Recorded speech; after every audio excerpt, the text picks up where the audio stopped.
What's up guys, it's Smith here from GamersHeroes.com, and today we've got another Scryer's trial guide. I struggle with that Scryer word every time. For King's Bounty 2, this time we are doing the Sanguinus trial. Here we go. So we only get two units here. We get the Royal Mages and the Flying Angel Ladies. The Royal Mages can dispel, which is a really powerful skill. They've got an AoE Heavenly Storm, which is like an AoE lightning attack, and then they've got a lockdown spell, which stops enemies using active abilities, which is going to be really valuable. You'll see that here in a sec. Okay, so straight off the bat here, we want to get some bears out with the Call to the Wild spell. That's because we want to make sure that your back line is protected. If you lose your mages, you will lose the fight. The main concerns here are the Griffin. You don't want to have them get straight to the back line, and the Wispy things as well. We've explained those before, but the Wispy things, I'm sorry with the names, I always forget. They get in, if they're in close quarters, they will do an area scream that will fear and stun you, which means you can't attack enemies lower than you, and you can't counter-attack. You've also got the Taunters at the back, which is going to stop you guys from fighting anything but them. The key to this fight is always making sure that you are aware of the maximum amount of movement that the enemy has. Remember, they can move their maximum movement and attack you if you're an adjacent hex. So you don't want to leave your guys exposed because they will just get destroyed. They're not very tanky. Your angels can be, but again, not too early, not too quick. We've also got the damage spell out. This fight is all about using the spells at the appropriate time. I probably blasted it a bit early there, but I just wanted to make sure that I had it out so I was doing the most damage once people finally come in. This is the AoE strike. The shock puts their initiative order down, so they're not going to come ahead of you, so you've got more chance to do damage to you before they get there. The bears will die a lot and they will do minimal damage. They're just there to take hits instead of everybody else.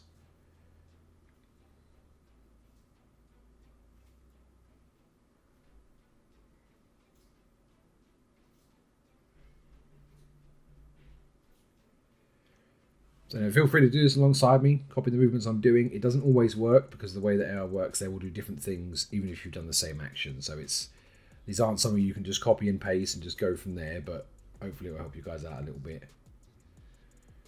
Casting some regen on the bears, probably a bit of a waste of a spell. They go down pretty quick anyway, and ideally when you cast that spell you want it to be before their turn because they heal at the start of their turn. The mages, also the little guys in the blue hoods, they give a 20%, I think it is, 20% damage to anyone in an adjacent hex. So if you can keep all three of them bunched up while keeping them safe, it's the best way to do it, but it's not always that easy. The magic sword spell keeps you getting mana. You're getting mana back for free because I said you will need a lot of spells this game.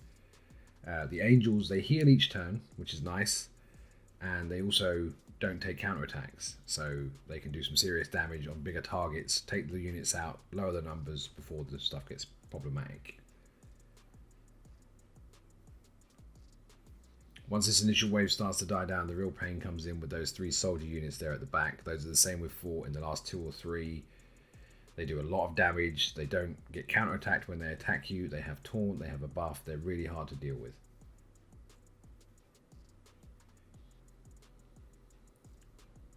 It's worth noting you can only have one group of bears out, so when these ones come out, those ones are going to die. But again, they're not there to do damage, they are just there to stop your front and your back line getting attacked. So you want to keep them wherever they have to be, whatever hex they need to be in to stop anyone coming straight through. If you're not doing this exact formation, you want to watch out for the Soul Eaters, the little wispy things.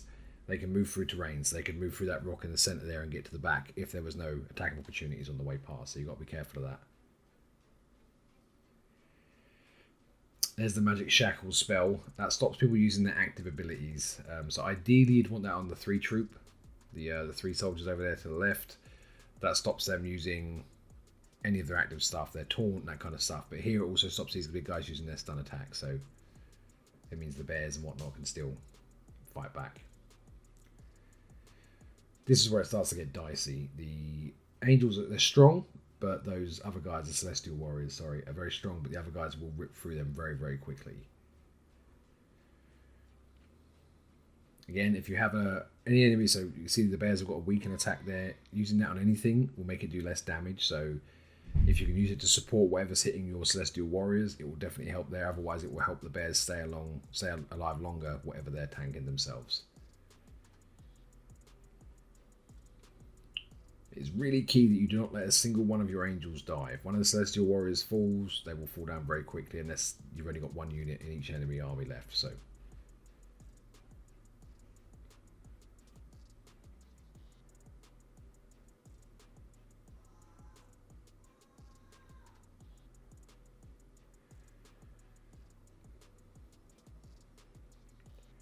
I'm constantly refreshing the bears. Again, I could have probably waited an extra turn with that. I just didn't want a chance for the big guys to knock the bears down and then square up next to my mages. If they get next to the mages, I'm in trouble. What I should do here, I don't know if I do, I should move the mages next to the angels, the Celestial Warriors, so they get the 20% damage buff while standing next to them, but I probably didn't.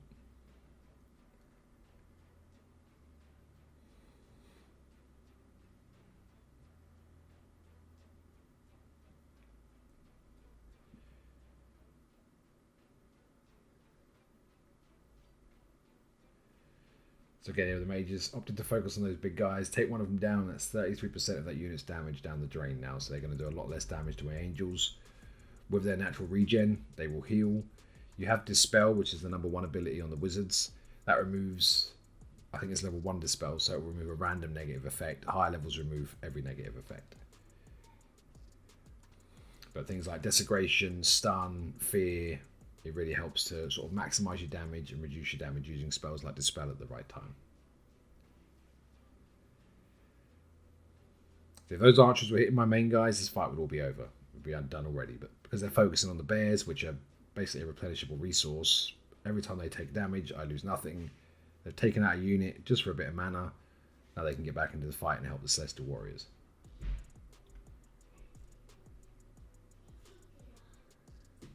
Or I should send them to get the archers. That's a better idea, past me. In my own army, I have a little hobbit of dwarves, a little group of dwarves that I teleport around the field to kill archers. It's good fun. That's why these fights are so hard. I've spent so long developing my own army, getting my own strategies and combos in place, and you come in here having to learn new enemies, new units, new characters, new spells. It does make it a bit more difficult. Yeah, the magic saturation is something you want to keep up as regularly as possible without spamming it. Make sure that you're using it when it's going to come off cooldown rather than when they've still got the buff. That makes them do their most damage whenever possible.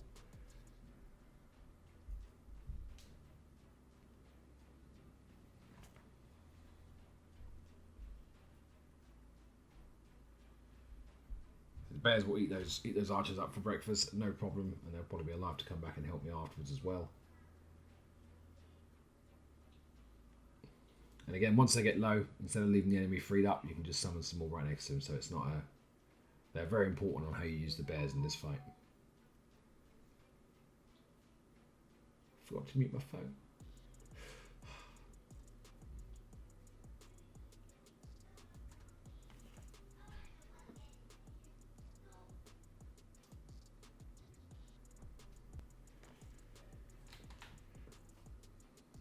So again, just using the wizards down. Usually I'd just speed this part of the video up. I've given you guys most of the information you need to know, but I think sort of showing you exactly how I did it, it might help if you can copy it. And the AI does behave the same sometimes, not every time, but sometimes they do help you out. I keep trying to cast River Fire on those guys. I don't know why. They have it by default.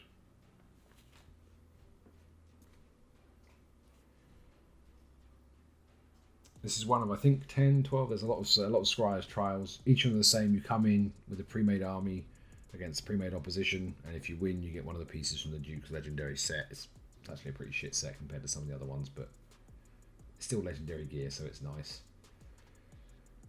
You see, once again, main focus was getting everything down to 1 unit or 2. You know, when it comes to the wispy things, removing those usually is a good idea because of the stun, but because the enemy warriors can't be counterattacked anyway, I wasn't that bothered about it.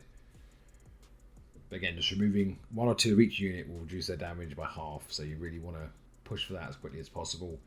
And at this point, it's just a matter of mopping up, really.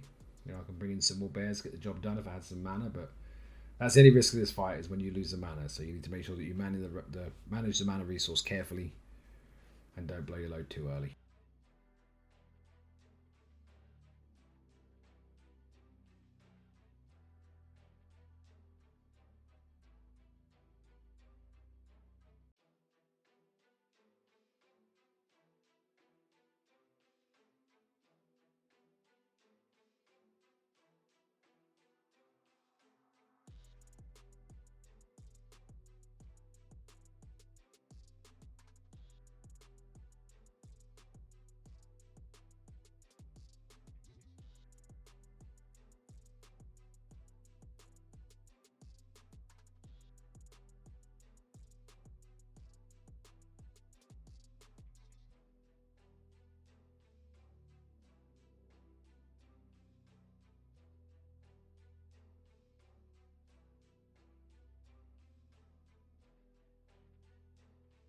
And there we go, guys. Victory. Get what you need and get back to the game. If you like the video, do leave us a thumbs up, and I'll see you in the next one.